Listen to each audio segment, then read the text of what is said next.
សូមឲ្យសមាគមធនាគារក៏ដូចជាសមាគមមីក្រូហិរញ្ញវត្ថុធ្វើការខិតខំដើម្បីជួយស្រោចស្រង់បងប្អូនដែលវិលត្រឡប់មកពីប្រទេសថៃមកកាន់កម្ពុជាយើងមិនអាចនៅទីនោះអស់មួយជីវិតទេសភាពការនេះក៏ខ្ញុំយើងត្រូវនិទាសឲ្យបានដឹងមុនថានៅពេលដែលរឿងរ៉ាវព្រំដែនមិនទាន់ចប់សភាពការប្រមាថការមាក់ងាយនឹងមានជាបន្តដូច្នេះបងប្អូនគួរតែត្រូវចាក់ចេញឲ្យបានមុនពេលដែលគេបណ្ដឹងចេញឬត្រូវការប្រមាថការរើសអើង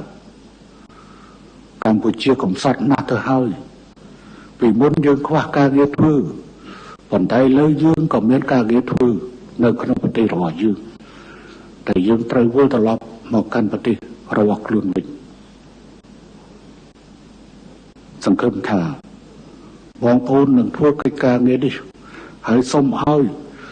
ទាំងស្ថានទូតយើងនៅប្រទេសថៃបណ្ដាភ្នាក់ងារការងាររបស់យើងបណ្ដាកុងស៊ុល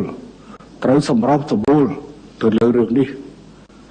អាជ្ញាធរនៅតាមព្រំដែនត្រូវខិតខំធ្វើការងារនេះ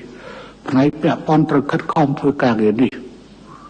ដើម្បីដោះស្រាយបញ្ហាសម្រាប់បងប្អូនដែលត្រូវវិលត្រឡប់